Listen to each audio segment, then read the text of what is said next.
Hey everyone, welcome to the Prop Shop, the podcast that brings you the coolest tips and tricks for your costuming and replica prop needs. We're your hosts, Adam Hazy, Sean Toomey. and today Ryan's with us because I know last week he wasn't Yay. here, so he's going to tell us about how he defeated the dragon, fed his family, and kind of how he got started in this big prop and costuming mess. Well, guys, sadly, last week the dragon took a little bit longer than I was expecting it to, so I was delayed, but I did kill it, ripped its throat out, and then fed my family with dragon meat, so it all worked out. I didn't even have to go to the store. Oh, that's even better. Free Yeah. food. How convenient. So yeah, I guess I have been doing props and costumes since I want to say seventh or eighth grade in middle school. Though back then I wasn't doing all of it myself. I had a lot of help from my grandma. She did a lot of sewing and stuff, so she was a huge, huge help with things. That's a great way to get Um, started with things, having a family Oh, member yeah. to help you out at such an early age, too.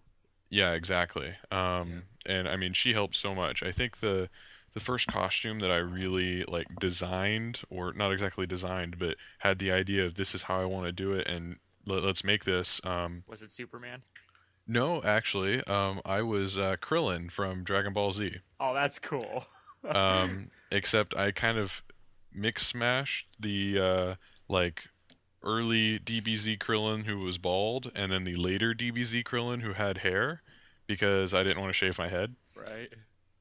So basically, I was wearing kind of the orange and blue get up, um, and then I had my hair, but I dyed it black for the party I was going to. Oh, okay. But so basically, we went Goodwill shopping and found a whole bunch of material and stuff to actually make kind of the karate type gi out of, um, and a whole bunch of blue fabric for the belt and then the undershirt. And I think we actually ended up taking like a blue sweatshirt and then cutting the sleeves and then actually cutting the wristbands were already attached to the sweatshirt and then using that for the normal wristbands. That's actually a really good idea I never thought of because they already Yeah, have that. They're already stretchy and stuff.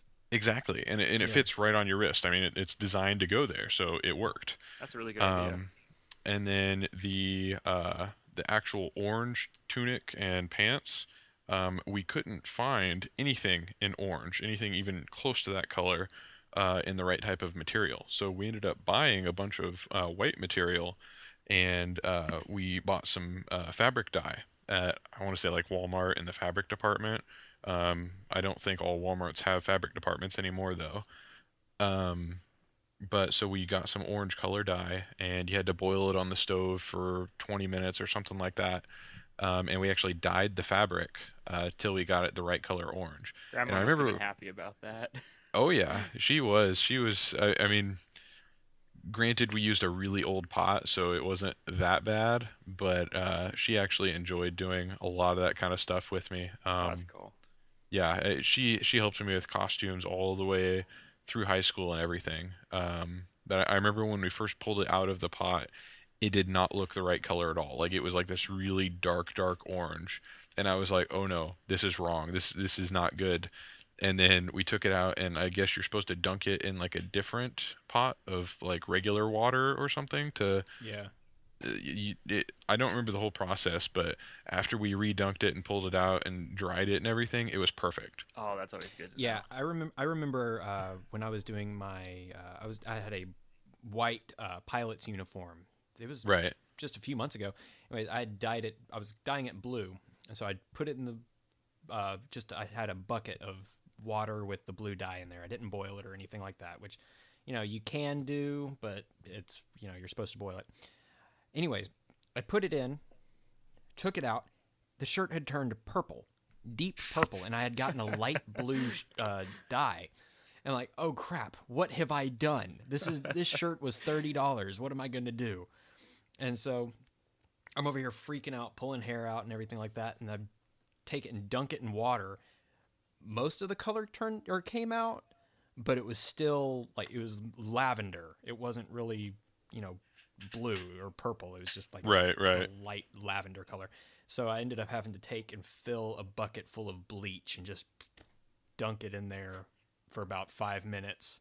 Oh, jeez. And of course, my bleach is just total garbage because I pour it directly on a green shirt, and the only thing that gets bleached are the buttons.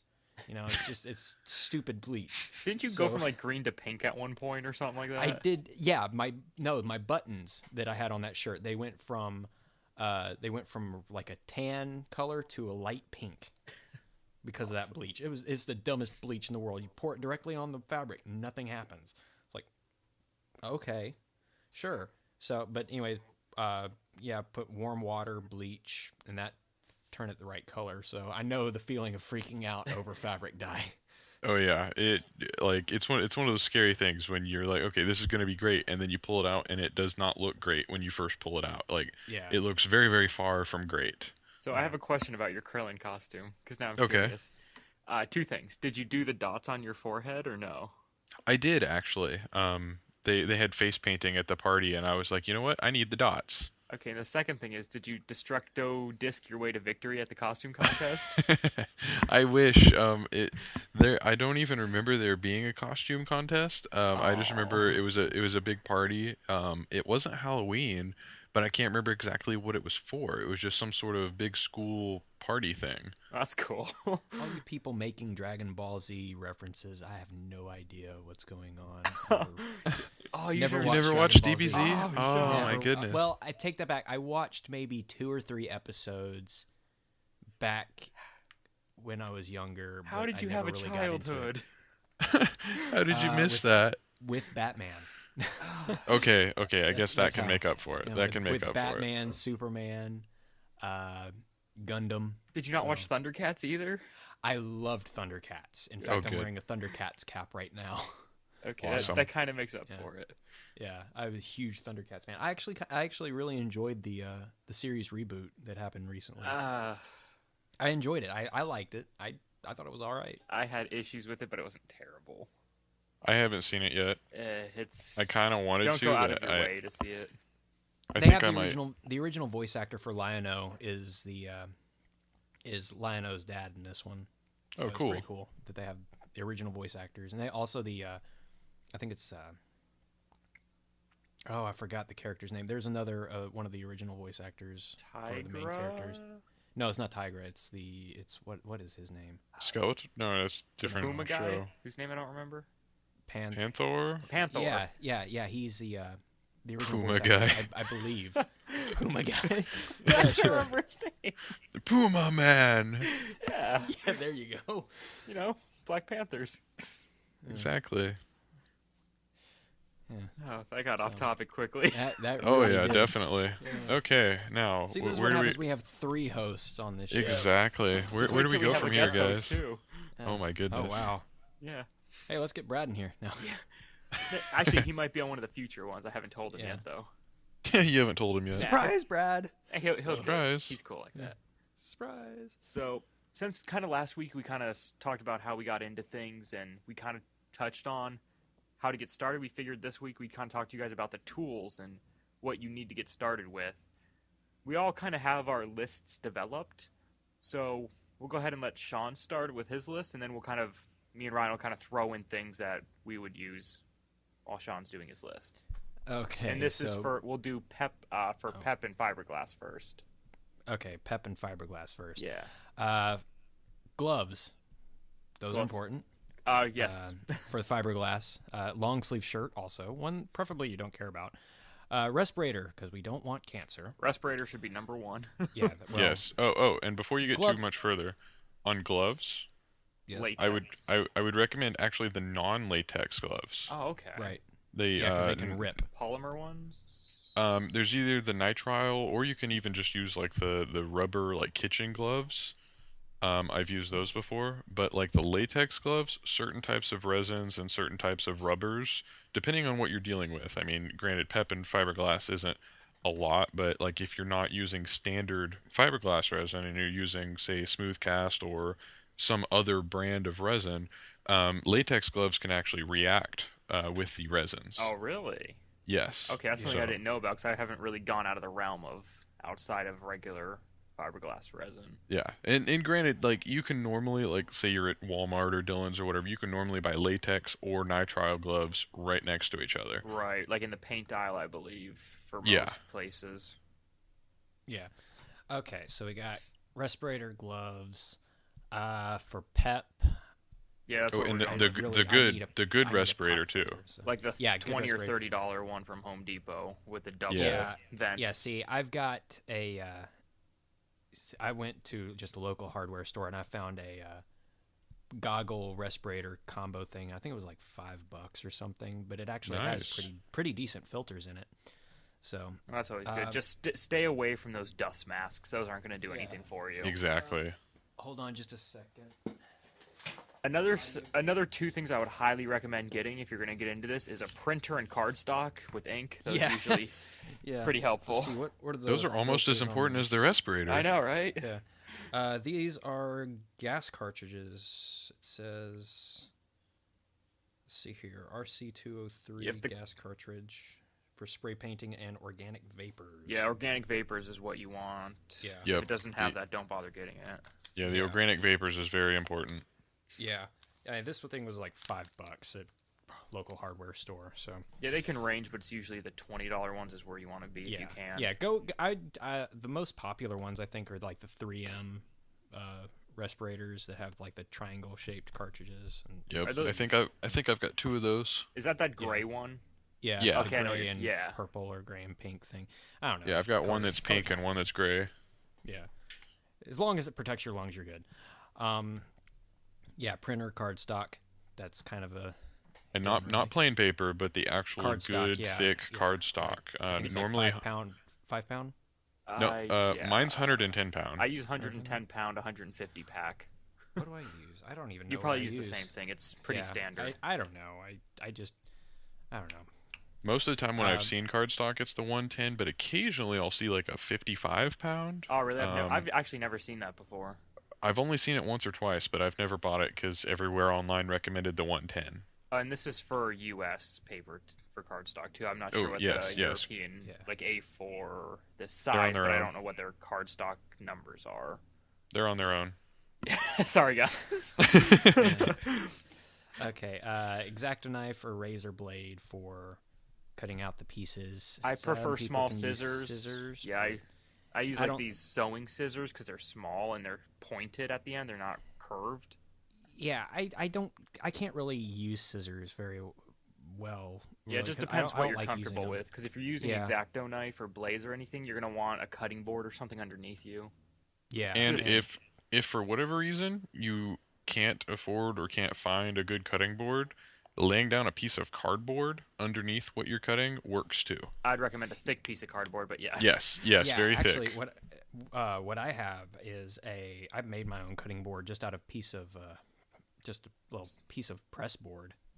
So I found it at my grandparents' house a long time ago, and I've just been using it ever since. And I actually kind of need to resurface it, I think. So Yeah. it's it's a little difficult to cut things on after, let's see here, almost 5 or 6 years of cutting things on it. So That was a good free investment. yeah. He borrowed Yeah, it. yeah.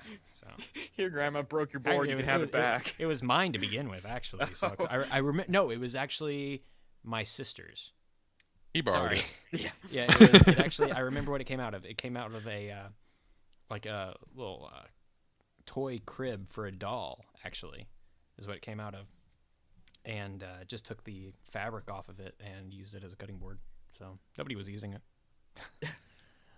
That you know So- of. Especially not now. I'm pretty sure nobody was using it. People were like 18 and 19 when I got this stuff. So You never know. Some people like to feel secure.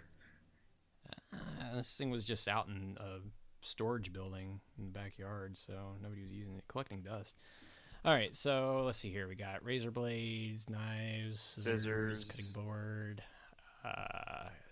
I like to use super glue to glue things together. Elmer's glue is probably better to use because it gives you more time. Yeah, I prefer just like Elmer's super glue. glue because Yeah, I like- granted, you have more time to fix something if it's not perfectly aligned.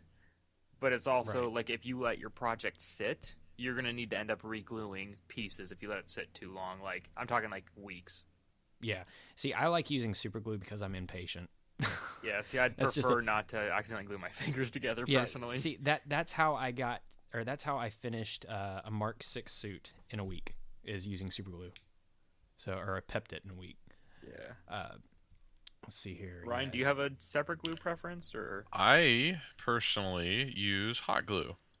Okay, interesting. See, I started using hot glue on when I was making my Mark 6 helmet first time around, and after that I just couldn't really.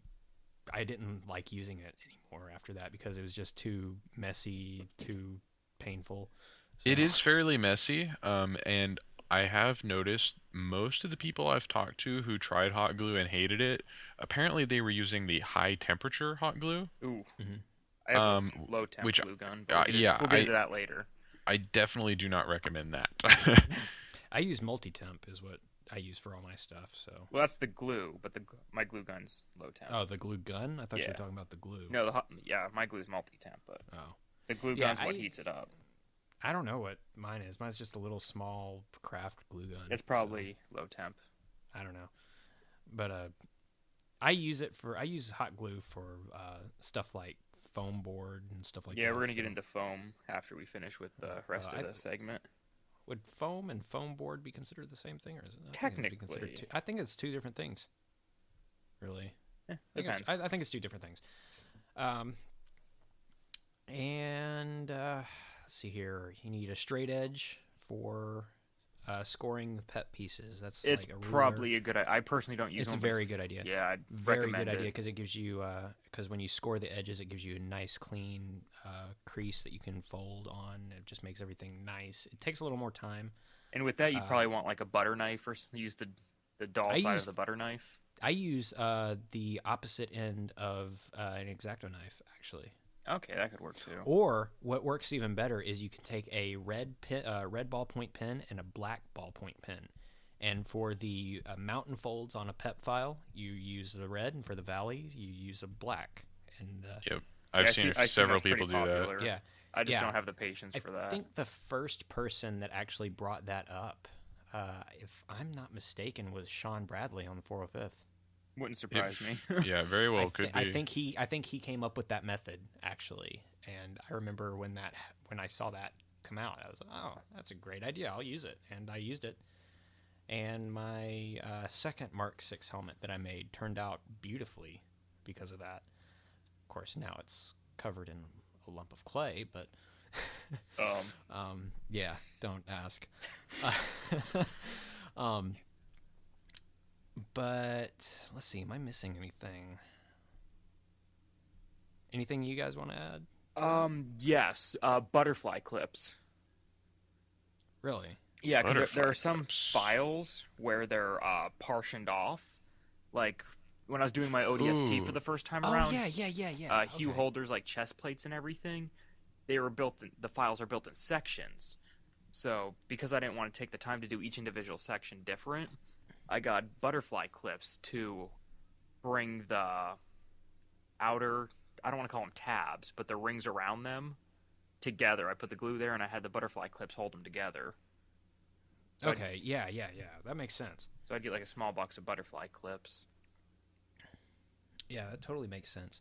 Yeah, I haven't built a file like that, but I have seen them, so I know what you're talking about. I'm actually working on another one right now that does that same thing, and I'm going to need to grab my butterfly clips eventually. And for those of us who aren't Adam, they're also called binder clips. Oh, are they? Yeah. Oh. Yeah, because you can take them and you can fold the little things down, and it makes it into like a binder. Oh, I always call them butterfly clips. No, it's binder. So I'm trying to think, butterfly clip. What is a butterfly clip? And then you started explaining them like, it's a binder clip. Yeah. Okay, sure. Learn something new It's every like day. it's like in the film industry, clothespins, C-47s. Yep. Or C-47s clothespins. Yeah, it's like it's a clothespin. So I'm trying to think. I don't think there's anything else for the PEP stage I can think of that I use. I think that's about it for me too. Yeah, so now we're kind of getting on to like the resin stage. So besides your, so basically for that you'd have fiberglass and stuff. respirator, gloves, Yeah. long sleeve shirt that you don't care about. Jeans you don't care about too. Wear shoes. Yeah, because that stuff drips and you won't even If you know it. don't, you're going to have a very bad time. And then you'll step in some with your sock or your bare foot and get stuck to the floor, and then you'll or worse, it'll drip on your foot and it will burn you. That too, because it gets hot. Yeah. It gets very hot. I remember I pouring this stuff. I had a Halo 3 Marine. See, I'm so glad you went backplate. through all this because I've never went through painful processes in doing Yeah, this yet. I had it was a Halo 3 Marine backplate, and I was rushing to get this thing done because I wanted to take my senior pictures in armor. That was the first mistake, rushing. I never got to that part. It didn't get done in time. No, it actually turned out all right, but I was rushing to get it done. But I'm just like, okay, I'll put some fiberglass down in here. I'm gonna mostly resin the center part because it can be thick. I really don't care. But all the small pieces like shoulder straps and stuff were fiberglassed. Anyway, yeah, there was a little hole in the back plate, and it dripped on my hand, and it burned. You weren't wearing gloves. I was wearing gloves. It dripped on the edge of the glove. Oh, It's like the one part that was not protected. It dripped on there, and it hurt really badly. And then it got on my phone, and I was upset. I remember that too because I was on Skype with you later that day. And I'm like, I've got resin on my phone. No, the phone. I'm sorry, I take that back. The phone. No, it was. Yeah, you're right. I was also thinking I got a little bit of resin on my phone when I was doing my hollow mask from Bleach. So here's a question: Mm-hmm. Do you guys use the disposable bristle brushes or the disposable foam brushes? 'Cause I use the bristle ones. Never use the foam. Yeah, it melts the foam. Okay, Yeah. because I've just always used the bristle ones because I've always preferred that brush to foam brush. Also, if you have a Harbor Freight near you, I don't. It makes me terribly sad. well, you might check online because they sell like bulk of the cheap chip brushes. Okay. Do you know what size those are? Let's see. They have 1 inch, 2 inch, 3 inch, and I think Okay. 4 inch as well. Wow. But I know the box of like 36 1-inch brushes was like $7 or $8. Oh, that's an incredible deal. Exactly. Yeah, it is really good. Now I'm gonna sound kind of like a stupid person here, but I actually do not brush the resin on. I usually just mix up whatever I need and then pour it into whatever I'm putting resin in or fiberglass. Well, I was talking about for the outside, not the inside.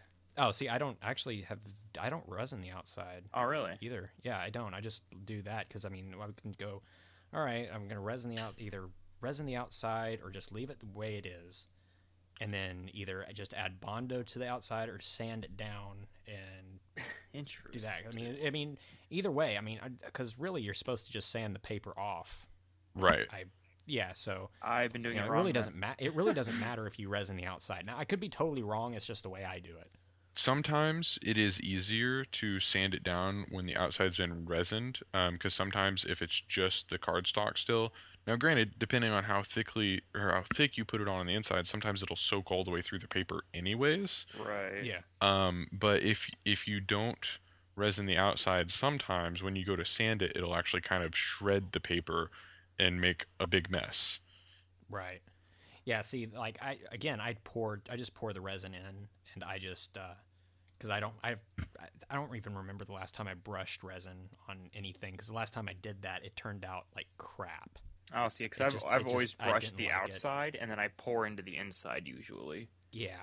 See, because I like to actually be able to sometimes if I don't have gloves, sometimes I don't have gloves. So sometimes I don't. Again, you're supposed to have them, but sometimes I just don't have the luxury of gloves.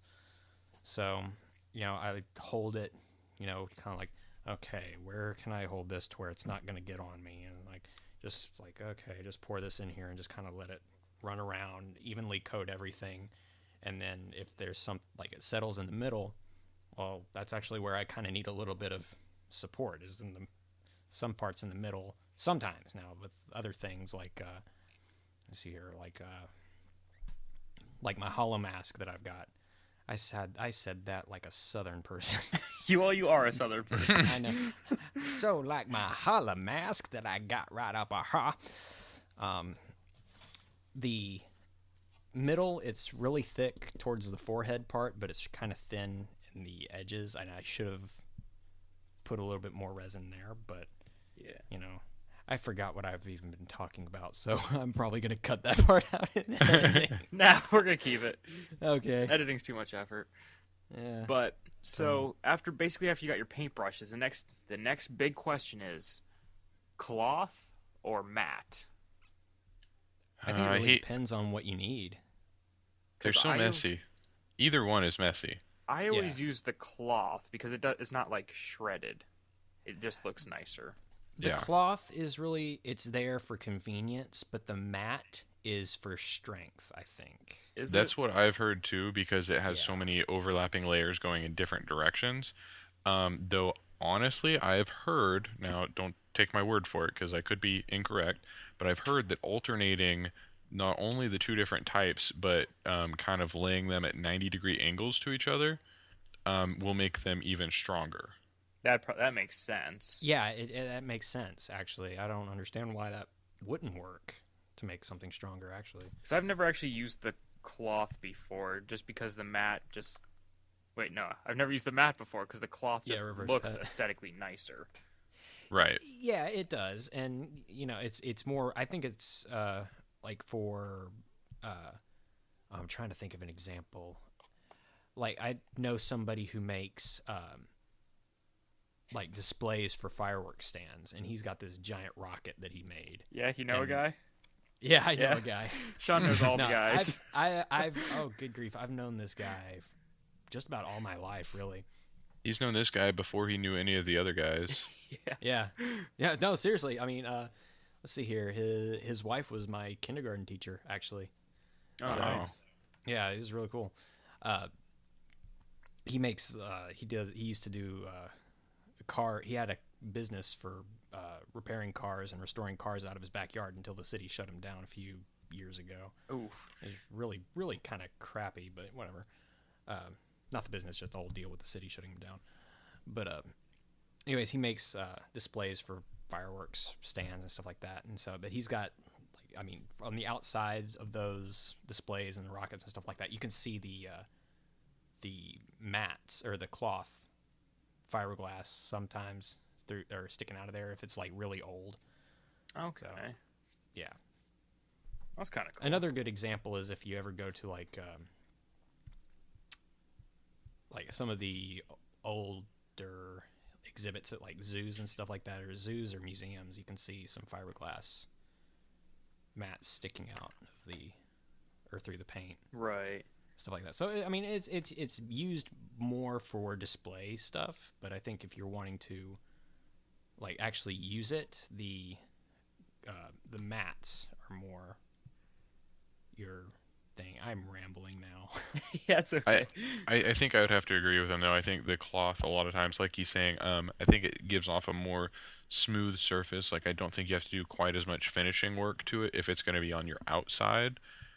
Compared to the matte, if that makes sense. I would never put. No. I'm not saying put it. I'm not saying put it on the outside of the helmet. But once you sand through the paper, like if I was gonna do it right now, like let's say I was gonna make a helmet or another piece of armor, I think I would resin the pepped piece, do a one layer of the cloth, and then do layers of the matte inside of that. Okay. So you guys are getting bonus information now. Now we're doing tools and the process. Exactly. Yes. Yeah. So. Because the way I usually go about it is like I'll resin the outside, and then I will have my pieces of cloth cut out, and then resin the inside, stick the piece down, tap it down with my paintbrush so I don't have to touch it, and then I just move on and do the whole thing like that. So. Yeah. Oh, another thing that makes, I think, the cloth more... the cloth is the one that's has the weave, right? Yeah, the cloth is the nice, like, weaved thing. Yeah, okay, the matte then. Matte's shredded, if you look at, like, fiberglass, like, car bodies and boats, stuff like that. You see that they have the gun that shoots the fiberglass out and the resin at the same time, and it just kind of does it in that They use the matte mat pattern. for that. Yeah, because it adds strength to it. So Right. that's why. So, the more you know. And then after applying the resin and the fiber, good tips for resining that I found. If you have take your resin cap, like the clear cap that covers the whole thing, I get tin foil and I line the inside of that with that and pour my resin right into there and do the mixing there. Yep. Because that way I can just keep mixing and mixing. But before I pour it, I also get more tin foil and wrap it around the nozzle, I guess it'd be the pour spout. Ooh, that's a good idea because it Because that always way the gets the gunked resin over doesn't- on there. Yeah, because I never thought of that. Yeah, because I've had times where I'll go to put the cap on, next day will not come off, and I have to puncture the top of it to get resin out. See, I just use a monkey wrench. Oh, yeah. So I started tinfoiling that so that those not That is a fantastic idea. Yeah, I'm going to have to start using that. yeah, because that way it doesn't stick, it doesn't get on there. You just peel that tinfoil off, and that little bit of resin that leaks down is gone. That's a great idea. I'm glad I thought of it. Yeah, you're welcome. So, I'm glad I thought of stealing that idea. Yeah. and then after that is the Bondo stage, correct? Yeah. Sanding before Bondo. Sanding and then Bondo. Oh, okay, because I've never done that. I always went straight to Bondo afterwards. Yeah. I've never been too particularly good with Bondo, actually. So, yeah, for Bondo, I just get like a spare piece of cardstock to mix that on. Like extra, a big chunk or a mess up print or something. Yeah, that or cardboard. Because you're Yeah. just, whatever you mix it on, you're going to be throwing it away. Oh, I always line my workbench with cardboard. That way, in case I can flip it over if it gets too bad or too much stuff on it. And that way, I can just throw it away after so many uses instead of ruining my workbench. Yeah. And never, whatever you mix it on, do not mix a new batch of that On top of the old. on top, because Right. it'll speed up the curing process. And it's same thing with resin. You never, like So- if you mix it up in a cup or something, never pour in a new batch with a little bit of old, because it'll just screw everything up. So, what do you guys use for Yep. mixers? I use usually like a paint stick, like a paint stirrer, an old ruler, maybe a popsicle stick, really. I Or the little buy spatula that comes with the thing, really. I buy a little thing of popsicle sticks at Walmart or local grocery store because they have like a craft section. But I bought like a pack of like 200 of these little tiny popsicle sticks for, I want to say like $1. And I use those to stir resin, Bondo, smooth cast, anything. I might have to start getting those then, because that sounds like a way better idea than what I use. What do you use? I use old wooden pencils that have been lying around my house for 20 years. I've used pencils too. I've done that too. I was about to say that actually. I mix. Because like I when mix when resin we were in with- elementary school and junior high, our grandmother would always come with these wooden pencils and other random school supplies for us because they were super cheap. Yeah. Mhm. And so we just have a drawer of these unused wooden pencils. So I use them for stir sticks because they're nice and sturdy. Yeah. Not gonna lie, I've done that too. So Yeah. And Hey, then- if it works. yeah. So I kind of mentioned this on the other podcast, but when it comes to spreading it, I use playing cards. Like I'll get a deck of $1 or $2 playing cards, and I use those as my spreaders. And because I got 4 sides to work with, as soon as they start getting flimsy, I just grab another one, nice and stiff again. And there's like 52 of them per pack. See, I'm sorry, I can't justify using playing cards. I've heard of other people doing it. I've never done it that way myself though. Yeah, because Yeah. I was watching serial killers videos a while ago before I got started into this, and that's what he used. And I tried using those pink. I think are they silicone or something different? But They're plastic. The Yeah. squeegee things. yeah, I tried using those. They were way too big. I tried cutting them smaller. I just could not work with them. They were too stiff. So I found those playing cards and I really liked them. So that's what I've been using ever since. Yeah, I just use usually when I get Bondo, I get it in the kit. So it's not, so I don't have to like waste a whole bunch of money on a giant tub of Bondo that I'll use just a few times. So I just get the kit that has the spatula in it. I use that. That reminds me, I have a giant tub of Bondo in my garage that I need to use. You're welcome. So what do you use for spreading, Ryan? Um, it's been a long time since I've Bondoed. What the heck did I use last time? Yeah, because you've been doing a lot of foam projects lately, haven't you? Yeah, Yeah, we'll get into let's foam see. tools and techniques as soon as we're done with this.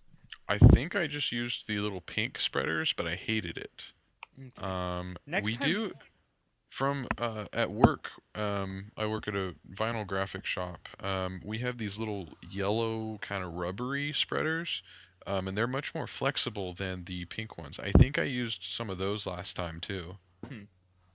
and they seem to be better, but still not quite perfect.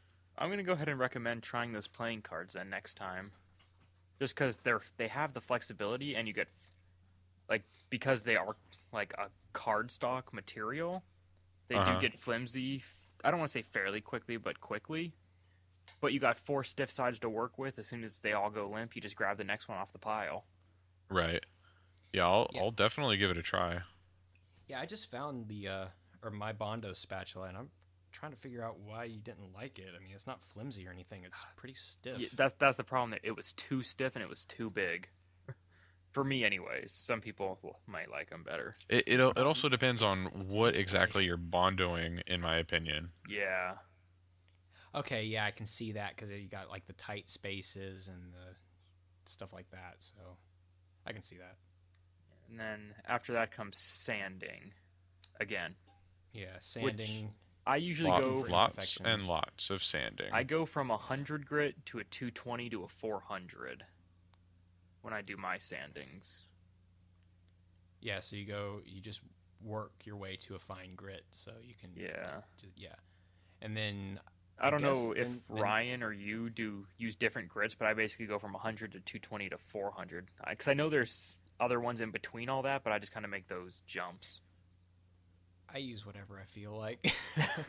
I'm lazy. Whatever you so- got lying around. Yeah, I actually I've never really I said I've never really been good with Bondo, so haven't sanded Bondo. I mean, I've tried sanding it once before, and I'd like this is stupid. I don't like Bondo. So I hate this stuff. yeah, this stuff is the devil. Why am I using it? Mom, So, this Bondo doesn't work right. Yeah.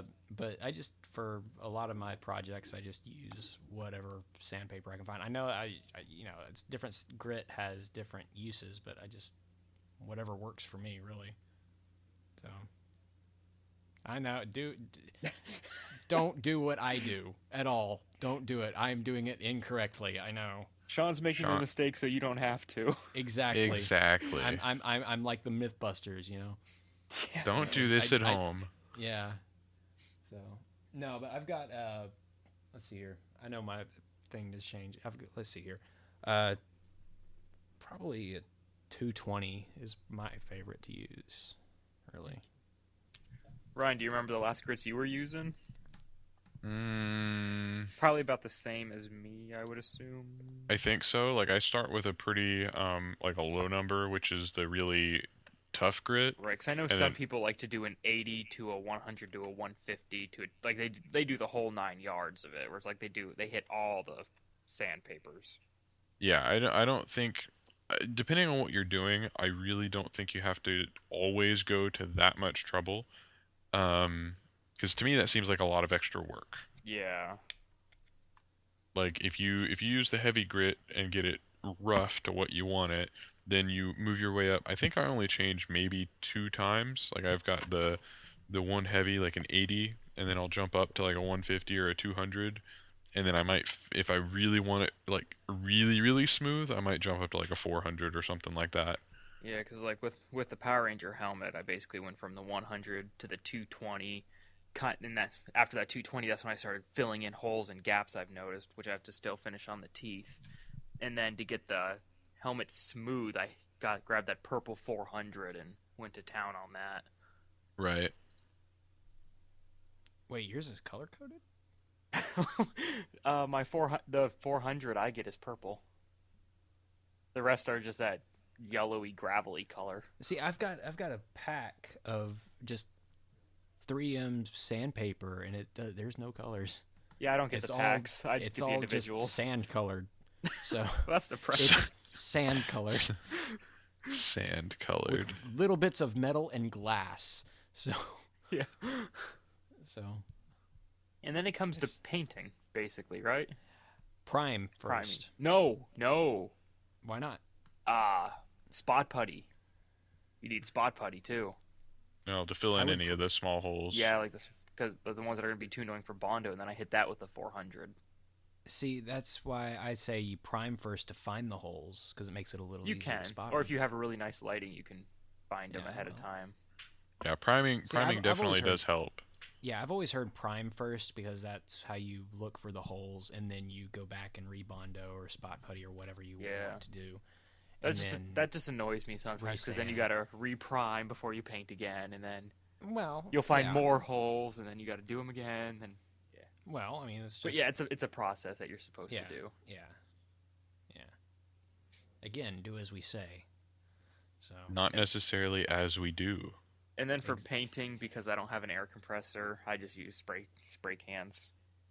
Yeah, I don't have a airbrush set either. I really want an airbrush set though. And I'm one of those weirdos that does all of my painting by hand. That's not bad though. A lot of the times, it's just I haven't tried it recently, but in the past, it's just the brush strokes. They kill me because I always get brush strokes, and it makes me sad. Yeah. So. And plus, spray paint for me is cheap, so because there's nowhere that I don't have very many craft stores that I can just go to and get like acrylic paint to use on my projects, so I just use spray paint. Yeah, I could see that being a problem. If you don't have access to it, it could be like even if you just have to make a long drive to a store. A lot of times it's easier to get a hold of spray paint, and spray paint can be a lot faster. Yeah. But you also got to be careful because I've had projects where I was super excited for it, and then it was like I got too close or sprayed too hard, drip or bubble, and I was like, great. And that's when you whip out the sandpaper. I know it's frustrating. Spray paint. Spray paint's frustrating. Sandpaper or paint thinner, whichever one you prefer. And whichever one your materials can really work well with, I suppose, too. So, I've only used paint thinner like a few times to get tar off of me. I think that pretty much covers everything for the PEP resin method, doesn't it? I think so. You also might want to get a heat gun in case you're like. Oh, in case you mess up, or warps. to reform. Yeah. And be a good idea again, if you have a local Harbor Freight, or even just ordering online, you can get a pretty cheap one. I think I got mine for like $20, if that. That's not bad. Dremel. Ooh, yeah, Dremel. Or an alternate brand rotary tool. Yeah, rotary tools are nice to have. However, Dremel is just fantastic overall. Yeah. Mine is a beast. I'm just going to go ahead and mention, whenever we say a brand, it's usually, we're not specifying that brand, it's just the common name for something. It's like I say Coke for all cola, and then Adam over here says pop, which I'm like, who uses pop? I'm sorry. I mean, Northerners using these weird terms that nobody else in the world uses. So yeah, rotary tool, a heat gun, gloves for the heat gun, like different gloves, not disposable gloves. You want nice hardy shop gloves. gloves, yeah. Did you just say party gloves? I said hardy. Okay, I thought you said party gloves. I'm like, what are you talking about? No, the party gloves are for after you finish your prop. Okay, so it's for the prop. It's for the prop party. Yeah. And it's like, oh, I got a prop party. I'm running on a few hours of sleep. Cut me some slack here. I can with my new rotary tool. Oh. He gets it. Yeah. It took me a while, but I got it. Yeah, and then for foam usage, you're gonna want your printer, you're gonna want your cardstock for the templates, you're gonna want your foam. You can either get the puzzle piece thicker foam. I don't know what the thickness is on that. Mine's about half inch. And then there's the like truck bed rolled foam or yoga mat if you wish to use those as well. And then something I actually learned from Tim Wynn during one of his live streams is after you cut your piece out, get sewing pins or the T-pins and pin your pattern down and then trace around that. I could see that being helpful. Yeah, and then you just unpin it, remove your piece, flip it over, do the other one. Grab your... and this is where you want X-Acto knives for sure. X-Acto knife your pieces out. And then I like a good tip to do, which I always forget to do because I don't want to say I rush, but I'm like, okay, I know what I'm doing. Cut, is cut at a 45-degree angle if it's going to be an adjoining piece to something else. That way you have the smallest seam possible. So yeah, that actually makes sense. I don't work with foam, so I mean, but that actually makes a lot of sense because it makes it, look like it blends together much more nicely. Yeah. Yeah. Because it's like, I always have a hard time, so then I have to go back with scissors and try to make a 45-degree angle. Does not look as good because it's not that clean, nice one cut. Yeah. Yeah, I can imagine. Whenever I want to start working with foam, whenever I decide to start working with foam, I want to use build a foam cutter. I wonder how would that work with EVA? It Yes, might. but you're gonna have to deal with the smoke from the melting fumes. Well, Because that stuff doesn't cut; it melts. Yeah, well, yeah, it does. Trust me, I've used wood burners on there, and they melt. See, with your wood burner though, I don't think it's quite as hot as a foam cutter would get because the wire gets red hot and it just kind of vaporizes everything. You're probably right. It'd be worth experimenting with, that's for sure. Because I remember I used to, again, don't do this ever. I had a soldering iron and I had a little piece of plastic and I just kind of like melt plastic. Woohoo! Soldering iron's pretty popular to cut with if you have the knife attachment for it. Yeah, which is another thing that I've been trying to figure out where to get. I think it depends on your soldering iron. Yeah, mine's just like a little Walmart $10 soldering iron. I've seen them in the car department by the radios. Don't ask me why. I found them there before. I don't know if that's where they normally are, but I found them there. Wait, knife attachments or soldering irons? Knife attachments and soldering irons. Why would a knife attachment be next to a car radio? For wire splicing. How else would you steal them? Yeah. I would use a screwdriver. Probably check the tool department too. But carrying on. Now I expect to get a knock on my door from the police saying, "We suspect you of stealing car radios." It's all good. Just say nah. Nah, man, not me. Nuh-uh. Yeah. I didn't use a criminal knife. But then you were saying. Yeah. Anyways, yeah, I'd take the soldering iron and just start like melting plastic. And eventually, it would get hot enough to where it just melts around, and it doesn't smoke. It just kind of liquefies it there. I'm like, huh. Interesting. It's not even touching the iron anymore. It's just melting around there. So that's why I think that the foam cutter, it would just kind of melt around. It wouldn't just melt through, though. That'd be interesting, yeah. I don't know. I'd have to try it one day. And then, of course, the next things you're going to want is hot glue gun and hot glue. Pretty important.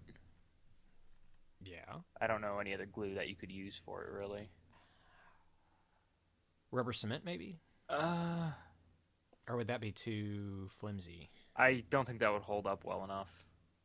I could be wrong, but I've never heard anyone use rubber cement before. Okay. Let's see. Because Ryan, you've been doing a lot of foam projects lately. Yeah. Well, okay. For PEP, I use low temperature hot glue gun, but for foam, I use a high temperature hot glue gun. See, I use the low temp with the medium temp hot glue, but I'm not in a hot area either. I'm in Ohio, which is basically UK weather.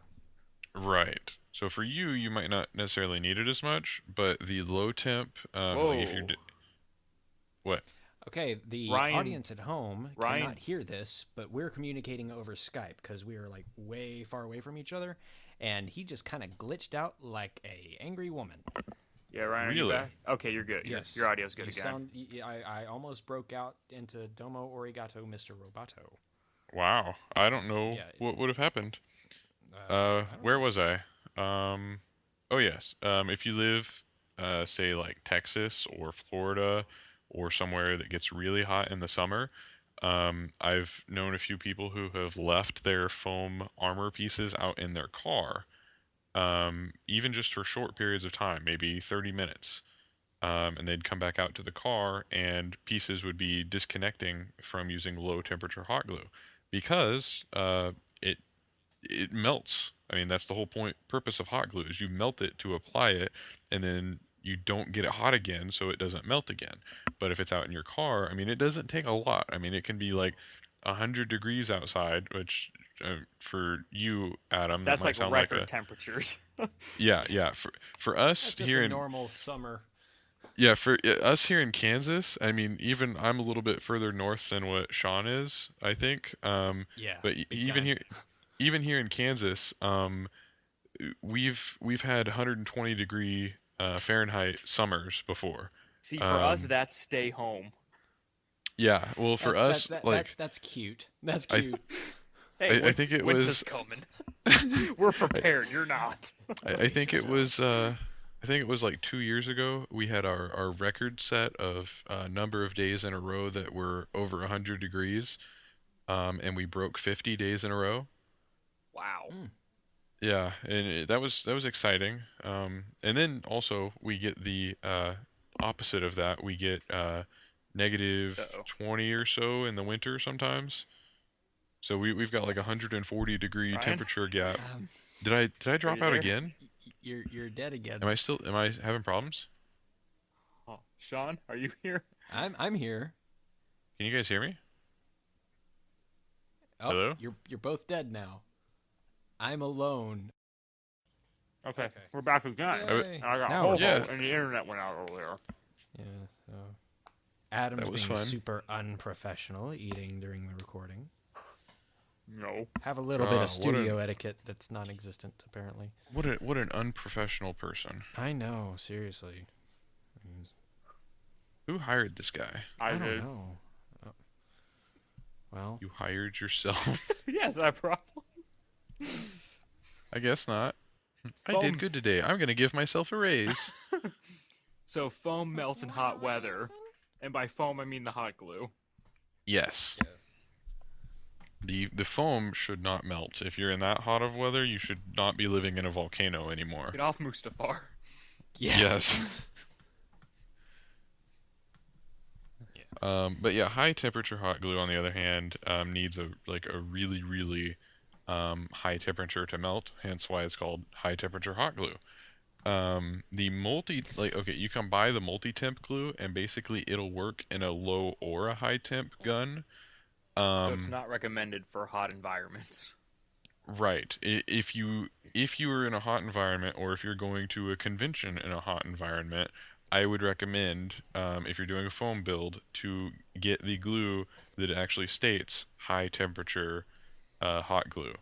And then you'll also need a high temperature hot glue gun, which both can normally be bought at Walmart together for less than $10. Or other craft store. Yeah, or other craft store or other chain type store like that. Yeah, see, that's what's kind of, made me stay away from foam is because I live in one of the most uncomfortable states in the country. Yeah, when it comes you're to gonna that. want to work with Yeah. high temp. Yeah, high temp, but yeah, it's because the only time I'd really want to work with foam is for the conventions in like winter and early spring. That's another thing you guys or, like- I didn't realize when I did my first suit is foam's an insulator. Yes, foam is no, really. Yeah, the first time I Yeah. wore my ODST out, I was like, "Oh, it's hot in here." Yeah, see, I wouldn't be able to live if I wore a foam suit at a convention in the summer. I would have to call an ambulance after about 20 minutes, I think. Make sure you have a Because- let's handler see. with water. Yes. Oh gosh, how hot does it get? It gets. You said don't live on Mustafar. Yeah. Yeah, it's hotter than Mustafar. You're, Wow. let's see here. In August, it can get up to July and August. It can get up to around 130, 140 on a normal day. See, if that happened here, we'd have like life flights going in and out. Yeah, see, yeah, we've got it's like same thing here with snow. If every time it snows, everybody goes insane, grades all the grocery stores of milk and bread. Yeah, here So- it's like -5 degrees, 12 feet of snow. We're like, this is obnoxious. Yeah. Time to go Here to it's- work here and it's- school. Yeah, here it's like it's the end of the world. What do we do? Yeah, we're just like, nah. So, Gotta keep yeah. on trucking. yeah. So Yep. we Our don't know how to people live with also think it's the end of the world when it snows. it. Yeah. Well, I think it's a little more common where you are though than it is here because I mean, at most a year we get maybe I don't know 8 or 9 inches. We get that every 2 hours. Yeah, that's like on like a year. That's how much we get. Last year, it was the first time it snowed more than a foot of snow in my entire life. Wow. I've never Here in seen Kansas. I've never seen over a foot. I take that But- back. but- I take that back. There was a few years ago where we got about 1.2 inches, I think, of snow. But on that same note, even though we don't get very much snow, 2 inches of snow here with the crazy wind that we have in Kansas easily turns into 8-foot snow drifts. Wow. Yeah. But then there will be no snow in some places and then a mountain of snow at the other side of the That's yard. amusing. Yeah. Yeah, see, we're covered in trees here in Mississippi, so we don't have a really high wind problem, except when it comes to tornadoes. So speaking of tornadoes, after you hot glue your foam pieces together, you're going to want to seal it. So that's a segue. Oh. I personally use Plasti Dip. Most people I know use Plasti Dip as well. Yeah. And from what I've been hearing, never get the white Plasti Dip, just get the black Plasti Dip.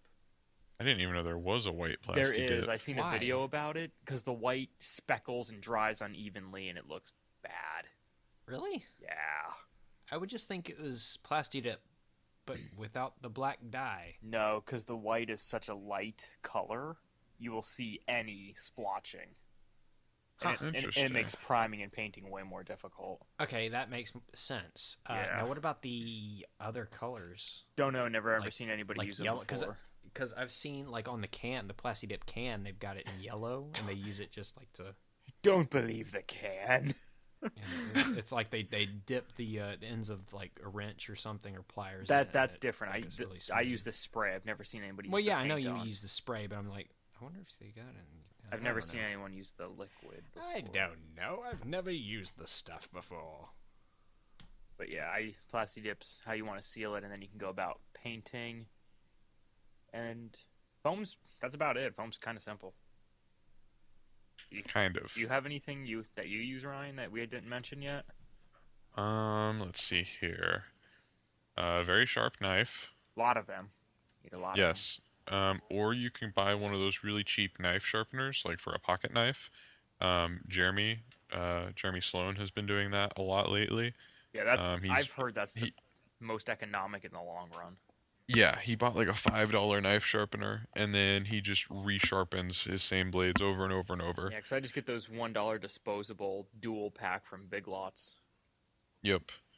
Let's see. Oh, that's another thing. If you want the puzzle piece foam and you don't care about the back texture and you don't have a Harbor Freight, because I don't have a Harbor Freight, go to Big Lots to get it. It's the cheapest. Interesting. Yeah, it's cheaper than Home Depot and Lowe's. Never Way bu- cheaper if than you can- Walmart. If you can get away with it, never buy your foam at Home Depot or Lowe's, and definitely don't get it at Walmart. Walmart has their prices jacked up compared to the other places. Yeah. Definitely go with like. And smaller if you hardware stores. absolutely do not have somewhere nearby, you can usually find something on Amazon or eBay for cheap too. Yeah. But you'll have to pay a little bit of shipping, but a lot of times that'll still cost less than going to Walmart. Yeah, Walmart usually runs like $25 compared to 20. Yeah. Or Big Lots is like 12 or Yeah, if 18 you have or something. If you have a Harbor Freight, you can get stuff for like $7. Yeah, I'd recommend Harbor Freight if you have one. Yeah. Like I said, unfortunately, my closest one is over an hour and a half away. Yeah, and the Harbor Freight, it's on sale all the time. Like the default or the standard price is like $15, but I've never actually seen it sell for 15 Yeah, bucks. neither have I. I mean, every week I get a sale paper, and it's got either a coupon for foam for $7, $9, or $5. You Yeah. lucky Week. people. Yeah. So, and it's a pack of, I think, 5 sheets. I thought it came in packs of 4. Yeah, mine's 4. Mine's Yeah, you're 4. right. It's 4. Yeah, you're right. It's 4. I had to go. I Buy had to 4 look get one behind me to free. see. Yeah. So, Yeah, that's all I have for foam tools and stuff. I can't think of anything else I use. Pins. I use pins to hold pieces together sometimes, but A heat gun. heat gun. Yes, heat gun Yeah. for curving, Yep, you can form your foam. which I've never actually got successfully to work. Like I gotten the small curves I've needed, but I've never got like a huge dramatic curve from it before. Maybe I'm just doing it wrong. You have to heat it pretty hard. Yeah. Like on high and let it sit there for a couple minutes. Kind of. I wouldn't You say can a couple actually. of minutes. Nah, I but- was exaggerating. Yeah. Yeah, I'd say maybe just a few. Because I usually seconds. do like high for like 10 seconds, and I get bored and I try to form it. And it doesn't work. I wouldn't say that you would need to hold it on much longer than that. But I would also evenly distribute the heat. No, instead of just I holding it do, in one but space. it's like, okay. I get- Oh, yeah, you I just get said bored hold it in doing place it. for 10 seconds. I'm like, okay. And I thought I was the one who was making things the wrong way. Yeah, we all do. Okay. So, if nobody has anything else to cover, that sounds like a wrap for this week's show. What about did you say a Dremel or a rotary tool? Whatever. Rotary. You wanna call it? I've never used one for foam personally. Okay. I know some people use that to put. Yeah, little I have, details. other people swear by them. I also have never used one with foam. You really have to be careful with how you have your speed setting when you do that, because too high and it'll melt it, and Fire too bad. slow. Yeah, too slow and it'll just kind of shred it everywhere. So you Yeah. got to get kind of that happy medium. One thing that I actually discovered by accident the other day is I have a snap kit, like for putting snaps on fabric. Mhm. And the kit came with a little, like a pin to bend the metal ring inside to fit the 2 snaps together in an anvil. I'm like, okay, just mess around with a little piece of scrap foam and this little pin. I tapped it on the foam, and it actually made something that looked like a rivet on the foam. So that's Interesting. something that you can use to add for detail too, is those little pins from the snap kits. Pins. Whatever. I don't know what it's called. It's just a little rod that comes with it. How about that? Well, no, there's a difference between a pin and a pen. Look, I'm a southern boy, all right? I can say it whichever way I want to, dadgummit. Cornbread, grits. What's a grid? Exactly. Don't worry about it. Okay. My point exactly. So that sounds like a good place to end the show before I have to go get a shovel. Yeah. Dig my hole a little deeper. Okay. So, Ryan, if people want to get a hold of you, where can they contact you at? Preferably through Facebook. And if you absolutely do not have Facebook, either you can find me or contact me through my Etsy shop, which you do not have to have an account, as far as I know, to like send an email through Etsy.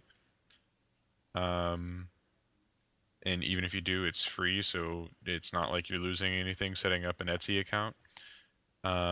So you can either find me through my Facebook page, Tucker Props, or the much more popular Armory Props, which is kind of a group effort between me, Jeremy Sloan, Derek Balancia, Jose Valdez, Chris Lambo, and Ben Cobb. Did I forget anybody? I don't think so. I think you got everyone. Yeah. And what's Good. the URL for your Etsy store? The URL for Etsy, luckily I have that pulled up. Hold on. Oh, how convenient. It's www.etsy.com/shop/Tucker Props. Alrighty. And Sean, where can people find you at? You can find me on Twitter. That's where I normally answer a lot of people's questions since YouTube is deciding to be stupid with comments. I like the new comment system personally. I can't respond to anybody because I want to keep my Google Plus and my YouTube separate. There's no such thing as separate on the internet. You can find me on Twitter through something. I don't even remember what it is. At Sean951. There you go. And There'll be links to all this in the description below. yeah, and just For the YouTube. look it up on the iTunes thing if we can ever get it on there. Yeah, whatever. Adam, where can they find you at? Well, I'm glad you asked. Yeah. If you wish to contact me, you can find me on Facebook.com/UnitedPropBuilders. Contact me through the United Prop Builders Facebook group. Find me on YouTube at youtube.com/UnitedPropBuilders or Twitter that's a good question. Just search for United Prop Builders and you'll find him. Yeah. Yeah. No. Prop Builds, United Props, something like that. I don't remember my Twitter. I never use it. So don't look for me there. Yeah. Just kidding. And this has been an episode of The Prop Shop. So until next time, we'll see you guys later. Peace. Bye.